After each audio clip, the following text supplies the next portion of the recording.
ಅವನು ಯಾರಿಗೆ ಏನು ಮಾಡಿಸಿದ ತುಂಬ ಒಳ್ಳೆಯ ನಮ್ಮ ಮಗು. ಅಂಥ ಮಗುವೇ ಅಲ್ಲ, ಎಲ್ಲರಿಗೆ ಒಳ್ಳೆಯದೇ ಮಾಡಿ ಕೆಟ್ಟದ್ದು ಮಾಡಿದ್ರು. ಅಂಥ ಮಗುವನ್ನು ಹೀಗೆ ಮಾಡಿದರೆ ಅವರಿಗೆ ಶಿಕ್ಷೆ ಆಗಬೇಕು, ಶಿಕ್ಷೆ ಆಗಲೇಬೇಕು, ಅವ್ರನ್ನ ಬಿಡಬಾರದು.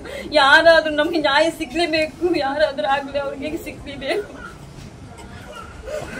ನಮಗೆ ನ್ಯಾಯ ಸಿಗಬೇಕು. ಎರಡು ಮಕ್ಕಳು, ಚಿಕ್ಕ ಮಕ್ಕಳು, 1 ವರ್ಷ 2 ವರ್ಷ ಚಿಕ್ಕ ಮಕ್ಕಳು, ನಮಗೆ ಯಾರು ಇಲ್ಲ. ಅವನು ನಮಗೆ ಎಲ್ಲರಿಗೆ ಆಗಿದ್ದು. ತುಂಬ ಪಾಪದ ಹೆಣ್ಣನ್ನು ಹುಡುಕಿ ಕೇಳಿ ಪಡೆದು ಮದುವಾಗಿ 2 ಮನೆಗೆ ಆದರದ್ದು ದೇವರೇ. ಅವರ ಅತ್ತಿಗೆ ಕೂಡ ಒಂದು ಹುಡುಗನ ಹುಡುಕಿ ಇಟ್ಟಿದ್ದಾರೆ. ಇವರೇ ಅದಕ್ಕೆಲ್ಲ ರೆಡಿಯಾಗಿದ್ದು, ಮನೆ ಕೂಡ ಅವರಿಂದಲೇ ಅದು ಕೆಲಸ ಆಗಬೇಕಿತ್ತು. ಸ್ವಂತ ಗೆಳೆಯರೇ ಕರೆದು ಒಯ್ಯಬೇಕಂತ ಹೇಳಿ ನಿನ್ನೆ ಮಧ್ಯಾಹ್ನ ಅವನು ಈ ರೀತಿ ಮಾಡಿದ್ದಾರೆ.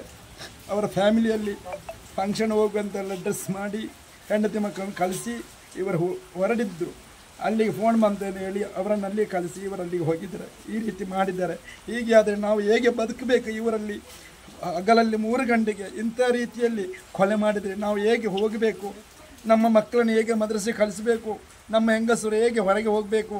ಇದಕ್ಕೆ ಬೇಕಾದ ಕಠಿಣವಾದ ಶಿಕ್ಷೆಯನ್ನು ಇದಕ್ಕೆ ಯಾರೆಲ್ಲ ಪ್ರೇರಣೆ ಮಾಡಿದ್ದಾರೆ ಅವರಿಗೆ ಮಾಡಿಕೊಡಬೇಕು. ನಮ್ಮ ಈ ಸರ್ಕಾರ ನಮಗೆ ಭರವಸೆ ಇರುವುದು, ನಮ್ಮ ಸರ್ಕಾರದಲ್ಲಿ ನಮ್ಮ ಪೊಲೀಸವರಲ್ಲಿ ನಮಗೆ ತುಂಬ ಭರವಸೆ ಇದೆ. ನಮ್ಮ ಇಂಡಿಯಾದ ಕಾನೂನು ಎಲ್ಲವನ್ನು ನಾವು ಅದನ್ನು ಪಾಲಿಸ್ತಾ ಇದ್ದೇವೆ.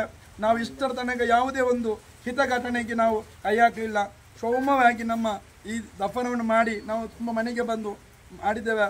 ಸಣ್ಣ 2 ಮಕ್ಕಳಿದ್ದಾರೆ. ಈ ಮಕ್ಕಳಿಗೆ ಕಲಿಸಬೇಕು. ಈ ಮಕ್ಕಳ ಎಲ್ಲ ಕೆಲಸವನ್ನು ಇವರ ಕೈಯಿಂದಲೇ ಆಗಬೇಕು. ಮುದುಕರಾದ ತಂದೆ ತಾಯಿ ಇರೋದು, ಕಳೆದ ಕೊರೋನಾ ಸಮಯದಲ್ಲಿ ತಾಯಿ ಮರಣಹೊಂದಲಿಕ್ಕೆ ರೆಡಿಯಾಗಿದ್ದು ಇವರಿಂದಲೇ ಆಗಿದೆ. ಅವರು ಬದುಕಿದ್ದು ತುಂಬ ಕಷ್ಟದಲ್ಲಿ, ತುಂಬ ಇದರಲ್ಲಿ ಎಲ್ಲ ಊರಿಗೆ ಉಪಕಾರಿ ಆಗಿದ್ದಾರೆ. ಹೋಯಿಗೆ ಕೂಡ ಅವರು ಫ್ರೀಯಾಗಿ ಹಾಕುತ್ತಿದ್ದರು ಪಾಪದವರಿಗೆ. ಮಸೀದಿಯಲ್ಲಿ ಕಾರ್ಯದರ್ಶಿಯಾಗಿ ತುಂಬ ಕೆಲಸ ಮಾಡಿ ಉಸ್ತಾದವರಿಗೆ ಎಲ್ಲರಿಗೂ ಉತ್ತಮವಾಗಿ ಕೆಲಸ ಮಾಡಿ ಇವರು ನಮ್ಮ ಊರಿಗೆ ಹೆಸರನ್ನು ತಂದಿದ್ದಾರೆ. ಇವರು ಅಬ್ದುಲ್ ರಹಮಾನ್ ಅವರಿಗೆ ನ್ಯಾಯ ದೊರಕಿಸಿಕೊಡಬೇಕು. ನೀವು ನಮಗೆ ಇದಕ್ಕೆ ತಕ್ಕ ಯಾರೆಲ್ಲ ಪ್ರೇರಣೆ ಮಾಡಿದಾರ ಅವರನ್ನು ತಕ್ಷಣವೇ ಬಂಧಿಸಬೇಕು. ಇದು ಮೊಸಳೆ ಕಣ್ಣೀರು ಉಳಿಸಿದಾಗೆ ನಿನ್ನೊಬ್ಬರನ್ನು ಬಂಧಿಸಿ ಅರ್ಧ ಗಂಟೆಯಲ್ಲಿ ಬಿಡುಗಡೆ ಮಾಡಿದ್ದಾರೆ. ಹೀಗೆ ಮಾಡಿದರೆ ನಮಗೆ ಆಗಲಿಕ್ಕಿಲ್ಲ. ನಾವು ಹೇಗೆ ಈ ಊರಲ್ಲಿ ನಾವು ಬದುಕಬೇಕು? ನಮ್ಮ ಇಂಡಿಯಾದಲ್ಲಿ ನಮ್ಮ ಈ ಹೇಗೆ ಬದುಕಬೇಕಂತ ನೀವೇ ಇದಕ್ಕೆ ಪರಿಹಾರ ಅನ್ನು ಹೇಳಬೇಕಂತ ಹೇಳಿ ನಾನು ನಿಮ್ಮಲ್ಲಿ ವಿನಂತಿಸುತ್ತಿದ್ದೇನೆ.